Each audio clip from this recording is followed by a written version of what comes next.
Hey, c'est tout le monde, c'est Monsieur Adri et bienvenue dans Mon Petit Bazar, l'émission qui a pour but de vous parler d'une œuvre qui m'a marqué et que je vous recommande chaudement. Et aujourd'hui, on va parler d'un manga au thème sombre, parfois philosophique, souvent absurde, et avec un personnage principal aux traits complètement différents de son environnement. Vous l'avez vu grâce au titre de la vidéo, aujourd'hui on va parler de Bonnie Poon Poon. Et d'ailleurs, pour une fois, tout ce dont je vais vous parler aujourd'hui ne vient que de moi. C'est-à-dire que les réflexions que j'ai eues, les opinions que j'ai, et plus généralement ma compréhension globale de l'œuvre, tout cela ne vient que de moi. Et j'ai justement fait très attention à ne pas regarder du contenu qui parlait de Bonnie Poon Poon pour justement ne pas être biaisé. Tout simplement car je pense que c'est une œuvre qui est très personnelle et que chacun va l'interpréter avec ses expériences, son vécu, ses opinions, et par conséquent, chacun va en tirer des leçons très différentes. Et également, certains moments vont peut-être plus vous marquer que d'autres. Et je vous préviens aussi, cette vidéo ne contient pas de spoil, ou du moins très peu. Mais comme toujours, si le manga vous intéresse, je vous conseille vivement d'aller d'abord le lire en intégralité avant de revenir sur cette vidéo. Mais pour ceux qui hésitent encore, laissez-moi vous montrer pourquoi est-ce que tout le monde considère Bonnie Poon Poon comme le manga le plus déprimant de l'histoire. En plus, entre le froid, le climat politique actuel qui est instable, et puis le fait que la plupart des étudiants, dont moi, sortons tout juste d'une période de partiel, je pense que j'ai vraiment bien choisi mon moment pour vous faire déprimer encore plus. Mais non, je déconne, vous allez voir que malgré son petit côté déprimant, Bonnie Poon Poon propose bien plus que cela et pourrait même vous faire sourire. Bonnie Poon Poon est un manga, sorti en 2007 et terminé en 2013 pour un total de 13 volumes, écrit par Inio Asano, qui est aussi connu pour avoir écrit et dessiné Dead Dead Demon Destruction, et putain que ce nom est super dur à dire. C'est l'heure du mais il a aussi fait, entre autres, La fille de la plage, Un monde formidable, Errance et Yusha Tashi. Et je trouve d'ailleurs que cette pochette a une petite vibe à la Omori que j'aime beaucoup. Non vraiment, je suis le seul à le voir, bon bah tant pis. Et comme vous en doutez, il a écrit encore plus de mangas, mais je ne vais pas tout citer non plus. Revenons à Bonnie Poon Poon. L'histoire est un récit psychologique qui mélange la tranche de vie habituelle avec un récit initiatique. C'est-à-dire que l'on va voir le protagoniste principal grandir et évoluer, en passant de l'enfance à l'âge adulte. Et ouais, je vous donne du vocabulaire pour votre bac de français, ne me remerciez pas. Et dans ce récit, comme le titre l'indique, on va suivre la vie de Poon Poon, un enfant d'une dizaine d'années qui est représenté sous la forme d'un petit oiseau tout mignon. Et Poon Poon, il a une vie assez banale. Il va à l'école, il a des copains de son âge, il a 2 parents, une maison, bref, tout ce qui semble être une vie ordinaire. Mais vous allez vite voir que ça va rapidement changer, en s'enfonçant toujours plus dans un aspect beaucoup plus sombre. Bah ouais, vous doutez bien que si pour beaucoup c'est le manga le plus triste et déprimant qui soit, faut bien qu'il se passe quelque chose à un moment. Si tout semble tranquille au début, bien que l'on voit déjà quelques petites choses assez particulières qui mettent la puce à l'oreille, comme par exemple les graphismes assez surprenants et inattendus, ou encore le thème de la sexualité et des relations amoureuses qui arrivent dès le début de l'œuvre, c'est véritablement la venue du personnage d'Eiko qui va bouleverser la vie de notre très cher Poon Poon, car dès l'instant où il la verra, il tombera éperdument amoureux d'elle. Et cette jeune fille, elle va lui mettre plein de rêves et d'idées dans sa petite tête, ou plutôt que Poon Poon va se mettre tout seul dans sa petite tête en pensant à Eiko. Et cette idée du rêve et de l'ambition sont des points centraux de l'œuvre, car ici, on va parler de la vie en général, des sentiments, des réactions, des façons de penser, de la vie, de la mort, de la maladie, de l'amour, de la haine, de la jalousie, de la sexualité, de sectes, de religion, mais aussi des études, des petits boulots, de nos métiers de rêve, mais surtout de toutes les pensées noires, des idées obscures tapies au coin de nos têtes, qui parfois explosent et se libèrent, causant suicide, guerre, meurtre et violence conjugale. Oh, et en parlant de violence conjugale, pas sûr que tout se passe très bien chez les parents de Poon Poon. On dirait que son père aime un petit peu trop la boisson, ce qui lui cause des petites sautes d'humeur. Et comme il a perdu son travail, disons que les tensions à la maison augmentent et que le papa de Poon Poon n'a pas peur d'utiliser ses poings pour montrer à sa maman qu'il a raison. Et dans ces moments-là, Poon Poon récite une phrase que son oncle lui a appris, une phrase qui est censée invoquer Dieu. Alors Poon Poon récite le fameux mon Dieu, Shinkuru Oi, et Dieu vient littéralement le voir. Enfin Dieu, vu ce à quoi il ressemble, difficile de dire s'il s'agit véritablement de Dieu ou si Poon Poon a une imagination plus que débordante. Et après avoir parlé avec Dieu, puis avec son père, il se couche tranquillement. Et au réveil, il découvre sa maison complètement dévastée. Son père se tient au milieu du salon et sa mère gît au sol, inconsciente. Alors que son père regarde son fils et lui dit « Poon Poon, c'est terrible, on a été cambriolé. C'est la vérité Poon Poon. Je t'assure que c'est un cambrioleur qui a fait ça. Tu me crois, hein ?» Et voici ce qui se passe dans le tout premier chapitre du manga.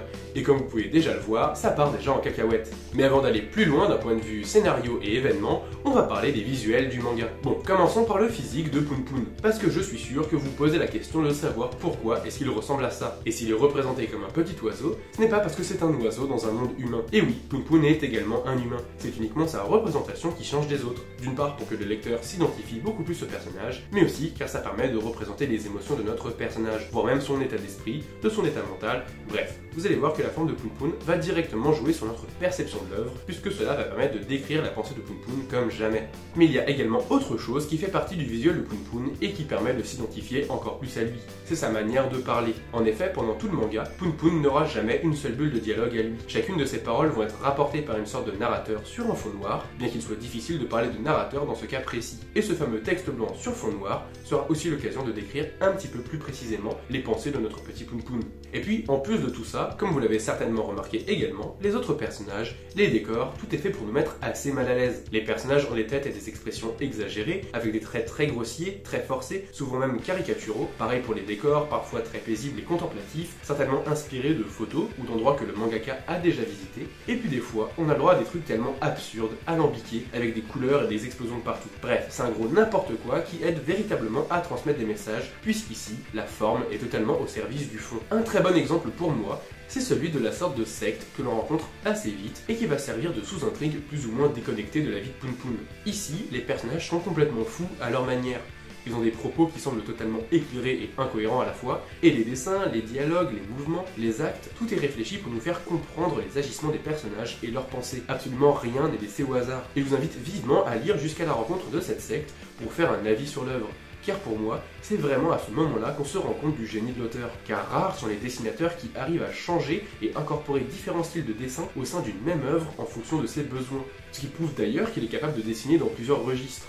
Et quand on parle des graphismes et des visuels, comment ne pas évoquer la couverture des mangas? Car comme pour la pochette d'un CD ou la miniature d'une vidéo, c'est la première chose qu'on va voir avant de l'ouvrir. Alors elle se doit de représenter son œuvre sans pour autant trop en dévoiler, juste assez pour nous laisser rêveurs. Et c'est pour cela que j'aime beaucoup les pochettes assez abstraites de Boni Poun Poun. Toujours une couleur différente, un léger relief très discret, parfait pour nous mettre en garde sur le fait que l'on s'apprête à ouvrir un manga qui n'est absolument pas comme les autres. D'ailleurs, il était possible pendant un moment de récupérer gratuitement une box Boni Poun Poun, qui est d'ailleurs extrêmement stylée. Et je ne sais pas du tout s'il y a encore moyen de s'en procurer sans trop galérer ou payer ultra cher. Mais elle est vraiment magnifique et surtout c'est parfait pour protéger les tomes, car les pochettes du manga sont extrêmement fragiles et souvent il y a des petits stars dessus. Ma libraire m'a littéralement dit que c'était une des séries les plus galères à avoir en bon état à cause de la couverture qui est cartonnée et non plastifiée. Et puis, pour revenir sur l'intrigue et plus particulièrement sur Poun Poun et ses amis, chaque personnage aura son caractère propre, entre celui qui se la joue dur à cuire, le mec qui a des hallucinations et qui voit un dieu caca partout, et puis bien sûr Aeko qui sert à la fois de protagoniste en offrant une love interest à notre personnage principal, mais aussi par moments d'antagoniste, puisque l'amour qu'a Poun Poun pour elle et les mots qu'elle lui dira iront parfois jusqu'à le tourmenter. Et vous n'imaginez pas jusqu'où l'histoire va aller, surtout que notre petit Poun Poun a une légère tendance à déprimer et avoir des idées pas forcément très joyeuses. En plus de ça, l'histoire de Boni Poun Poun se base principalement sur notre façon d'interagir avec les autres, de communiquer et de relationner, notamment avec des relations amicales ou amoureuses, du point de vue de l'enfant et de l'ado, en découvrant les premières expériences amoureuses et sexuelles, car l'amour et la sexualité sont des thèmes très chers à l'auteur. On verra notamment les travers de l'amour et du sexe, mais aussi de l'impact qu'a la société dessus,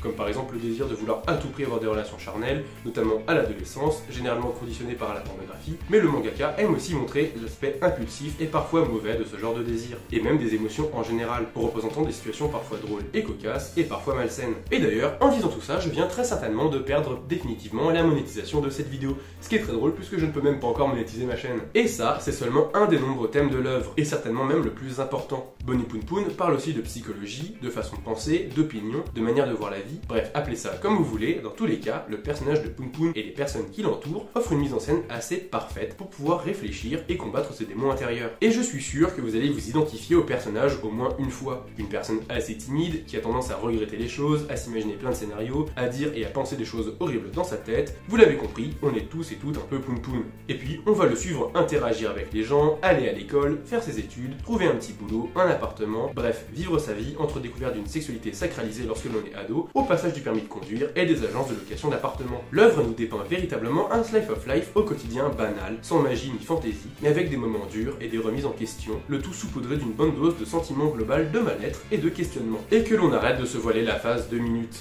Oui, on est tous plus ou moins tristes. On ne vit malheureusement pas dans un monde féerique, et globalement, je suis presque sûr que vous avez tous eu des coups de mou, que vous vivez ou avez vécu des moments difficiles, et c'est normal. La vie, c'est cet empilement de choix et de questions qui se bousculent sans interruption. Et Bunny Poon Poon est là pour nous le rappeler, mais aussi pour nous donner des clés de réflexion, et ainsi nous faire voyager plus sereinement dans cette immense tempête qu'est la vie. Et soyons honnêtes, 2 minutes, on s'est tous déjà posé sur notre lit, la tête pleine de pensées négatives, à contempler le plafond de notre chambre avec un album de Linkin Park, de Mitski ou de n'importe quoi d'autre en fond. Et bien Poon Poon, c'est pareil. Même si tout le monde le voit comme une espèce d'émo ultime, moi je l'imagine plus comme un gros fan de dépressif black metal, surtout quand on voit les derniers tomes, mais là je m'égare. Et puis, toujours d'un point de vue musical, je vous recommande la très bonne chaîne de Me, Monster and Loop, qui fait de super playlists J-Rock dans le thème d'un manga. Et celle sur Poon Poon est vraiment sympathique. Il y a de quoi lire dans de bonnes conditions, et puis en plus de ça, découvrir de super artistes. Il y a aussi pas mal d'autres playlists que je mettrai en description, n'hésitez pas à aller checker si vous ne savez pas quoi écouter pendant votre lecture. Pour ma part, j'ai opté sur du black metal, simple, efficace, brutal et déprimant. Rien de mieux pour avoir de bons petits yeux tristes remplis de larmes pendant sa lecture. Mais cette identification à Poon Poon a aussi ses limites, puisque Poon Poon agit de manière peu naturelle. Il est aussi très détaché de notre monde et des événements qui l'entourent, un peu comme s'il était étranger à notre monde. Bon là je force un petit peu, mais c'est pour faire le rapprochement entre Bunny Poon Poon et l'étranger de Camus. Et je vous ai dit que j'allais faire réviser le bac de français. Mais en vrai, il y a pas mal de points communs entre les deux récits,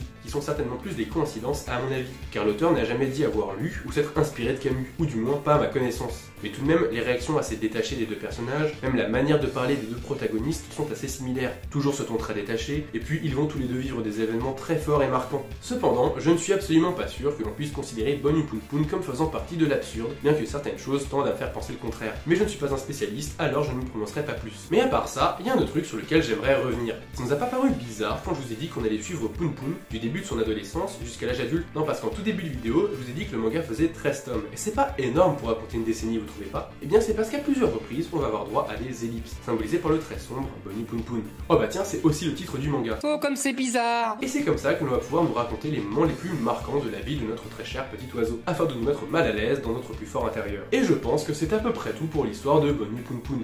Mais ce n'est pas la fin de la vidéo pour autant, car avant ça, j'aimerais parler de la vidéo de l'US sur Bunny Poon Poon, et d'ailleurs désolé si je prononce mal son pseudo, mais aussi de sa chaîne YouTube. Et ce mec a à peine plus d'abonnés que moi, et c'est une honte vu la qualité de ses vidéos. Et en plus de faire de bonnes vidéos, son épisode de Subcultura sur Bunny Poon Poon parle presque exclusivement d'œuvres comme celle-ci. Donc des œuvres avec un aspect assez psychologique ou philosophique, souvent assez tourmenté, mais c'est ça qu'on aime. Et dedans, on retrouve notamment le manga Les Fleurs du Mal, qui en plus d'être un manga sur un de mes recueils de poèmes préférés, et décidément on parle plus d'auteurs ici que dans la vidéo sur Bungo Stray Dogs, et ben ça a surtout l'air d'être un très bon manga qui me fait de l'œil depuis longtemps. Et je ne vais pas tarder à le dévorer comme il se doit, d'autant plus que l'auteur de Bunny Poon Poon et des Fleurs du Mal se connaissent. Et puis, si on reste sur le thème de Bungo Stray Dogs, je me dois absolument de citer Je ne suis pas un homme, qui est un manga adapté du très célèbre roman La déchéance d'un homme de Dazai Osamu, que les fans de Bungo Stray Dogs auront tout de suite reconnu. Mais il existe une multitude d'autres œuvres très différentes et intéressantes, alors je vous invite vivement à aller faire un tour sur cette vidéo. Le lien de celle-ci est en description, ainsi que ses autres liens, alors n'hésitez pas à y faire un tour. Et puis, si vous connaissez d'autres œuvres dans le même style, partagez-les en commentaire. Et voilà, là, c'est vraiment fini pour aujourd'hui. Et j'espère que la vidéo vous aura plu et vous aura donné envie de vous intéresser à cette merveilleuse œuvre. N'hésitez pas à vous abonner, à liker, à commenter et à partager cette vidéo à tous vos potes qui pensent que Bunny Poon Poon c'est juste un manga de gros dépressif. N'hésitez pas non plus à faire un tour sur mes réseaux, à savoir Insta, Twitch, Discord et TikTok, mais aussi l'onglet Short de YouTube. C'était Monsieur Adri, à bientôt pour plus de vidéos. Bye!